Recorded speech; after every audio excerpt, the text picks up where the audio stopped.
2020, it is estimated that 1.7 megabytes of data will be created every second for every person on Earth. When everything is connected, anything is possible. That is the mission Telia Carrier set itself, and I'm now joined by CEO Staffan Gojeryd to discuss the ongoing evolution of this new data economy. Staffan, thanks a lot for talking to me. Yeah, thank you. When it comes to keeping up with the demand in the market, and let's talk about the telecommunications sector as a whole, what are the challenges? Well, I think there are probably multiple challenges in that.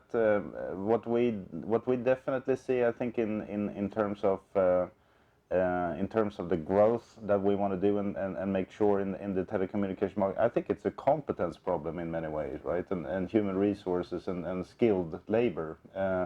Essentially, that is it is a big challenge because I think everyone is more or less fighting for the same type of competence profiles. When you look, it's a lot about softwareization, making sure that you automate and make things easier, both internally, but above all towards the external market and towards the customers.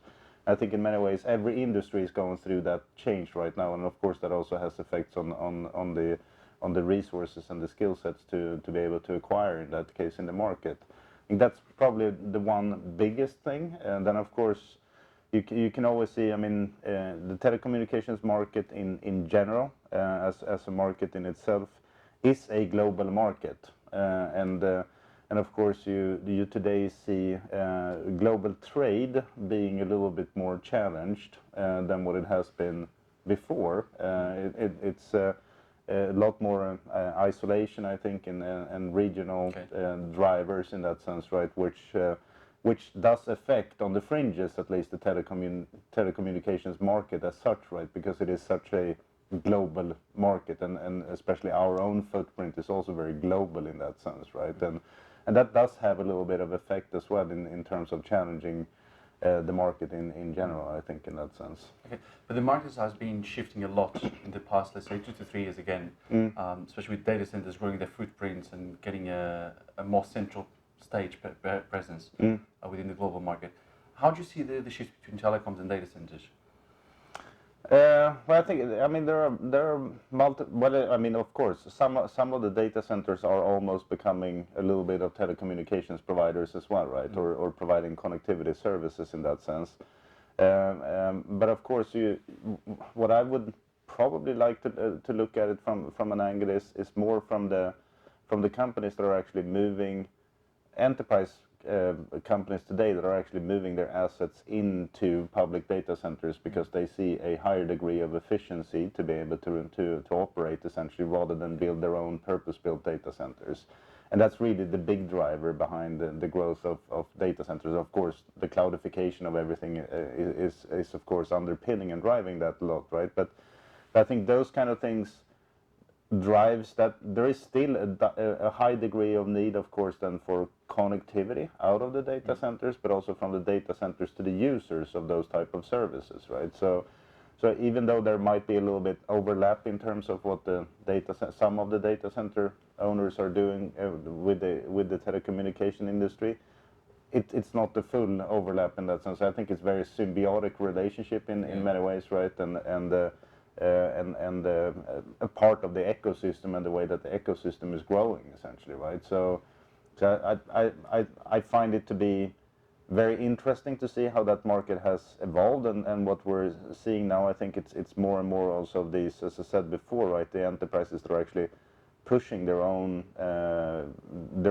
equipment and their own stuff into public data centers and driving it in that direction, and that would just increase the need for connectivity, I would say, essentially, right? So that's a positive thing from our point of view, at least. It sounds like a lot of new business coming as well. I hope so. And then the last time we met was more or less about 12 months ago. Yeah. We discussed a lot about edge computing. Then since then, Telia Carrier has actually done a lot towards not just the edge, but towards the whole market as a whole. So you've launched new routes, you got new points of presence, even in Asia as well, another one in Hong Kong. Yeah. How's the last 12 months been, and where do you want to go next? Yeah, and I think we had a press release just the other day about our new routes between the New Jersey area down to Northern Virginia, and that's 2 different routes to make sure that we have full diversity in between there, and that sort of to me, that proves a lot of the commitment that we have to the U.S. market, and the confidence our customer place in us as being able to deliver a lot of mission critical services for them. And I think that's also something that we're playing with, looking forward a little bit in terms of how do we make the U.S. network even more resilient, right? In that sense, and continue on that. So that's definitely something that we're looking into. I think it's also a part of the journey that we've made. It has been very much to move into tier 2 and tier 3 markets. Okay. To make sure that we're in more locations, and I think we've probably grown our pop list with almost 20% over the past year, right? If you look at it, so and that's really to build into all of these data centers that we discussed previously, right? And make sure that we are in the marketplaces and ensuring that we can come in there with the full ecosystem of what we're providing, essentially in terms of services in global connectivity.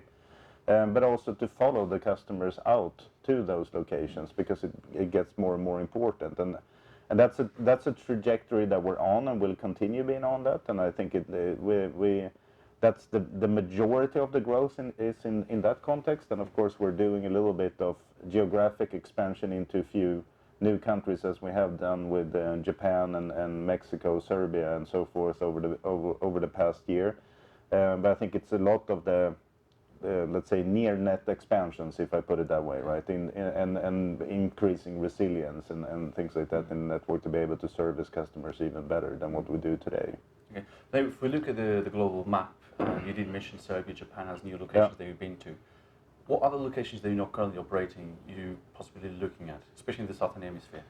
Well, I think we're always trying to look out for opportunities in that sense, right? And we don't really have, like, okay, fine, these are the markets we're going to go into the next 12 months or something like that from that perspective. So it's not a definitive in that sense, but we're always playing a little bit with various different parameters surrounding if we can make a successful business out of it, and if we feel that there is enough pull in certain markets as well to actually have us with our ecosystem in that market. And I think that's the way that we've been looking at many of the expansions that we have done. It's almost been a little bit of a pull and push at the same time, right? And that's very important for us to make sure that we get that, because then we know that we have a greater chance of succeeding, of course, in the market that we're entering into as well, right?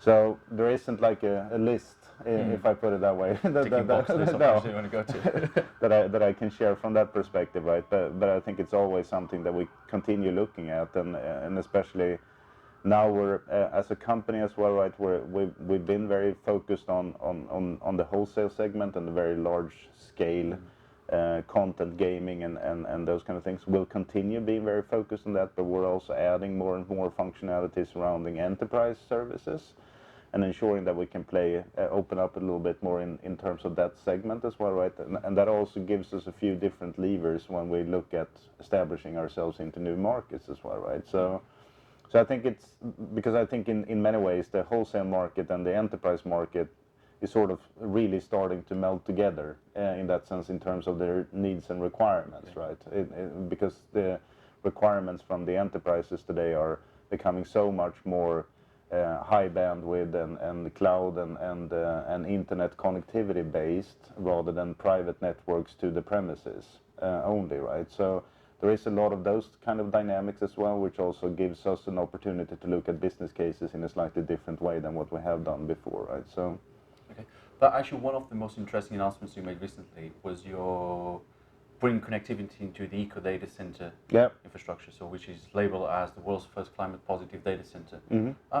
Before we dive into the work you did there, how important are sort of conversations around climate change and renewable energy becoming within the business spectrum? I think it is becoming more and more important, and I think you also see that from a lot of announcements that you see from companies in general, right? And Telia company, which Telia Carrier is of course a part of, has made a few very bold statements in terms of sustainability, and we're also adhering very much to the UN Sustainable Development Goals. but also in terms of setting daring goals up until 2030, essentially, and saying that we should be carbon neutral by 2030 in that case. And that's a challenge, and it's a very bold statement of saying that that's where we're going to go, right? It's a lot of investment. Yeah, but I think it's also, if you don't put a very daring goal, you're never gonna. At least you have to aim for something, right? And put a daring goal and try to do. Do we know exactly how we're gonna get there? Absolutely not. But it's at least starts the thought process of, okay, how do we improve in everything that we do in terms of actually becoming more sustainable in that, and I think that's so it's definitely a topic that we discuss a lot. Do we have a plan for how to get there in 2030? No, absolutely not. But you need to start with a little bit of a baby steps, right, and then unlock more and more capabilities along the journey, essentially, right? Then if you look at today's operations, what's the correlation between renewable energy and the way you do your operations? How are they powered, basically? Yeah, I think still the market in general is not, because I mean we are dependent on energy in that case in the data centers that we're placing ourselves, right? And I think a lot of the data centers are working a lot with that, but at the same time it's not full on, let's say, renewable energy in all the data centers, and there is still a very high degree of dependency on non-renewable in that case, right? But I think it is something also where, okay, so we may not be able to affect that full on, right? But at least we can then look at, okay, how do we consume power? How do we make sure that we have the most efficient type of equipment from a power perspective, making sure that we don't consume and sort of really be diligent about shutting down things that are not necessarily active in use any longer, and all of these kind of things, right? And trying to work with that. So I think there are a lot of steps that you can take while you can't really directly affect it.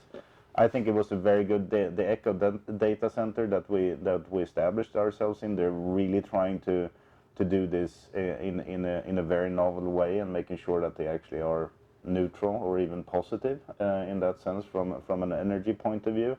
So I think there are a lot of efforts being put into it, but of course it takes a little bit of time, right? And the question is how much time we have. That's a question beyond the industry itself. Yeah, I think it is, right? So that's very interesting. And although you mentioned 2030 and the carbon footprint goal, my question was actually to end the interview would be around where do you want to be at the end of the next decade? As we reach the end of this decade, where do you see Telia Carrier going in the next 10 years, by 2029? Oh, that's a long time, isn't it? It's a very long time, but what's the dream?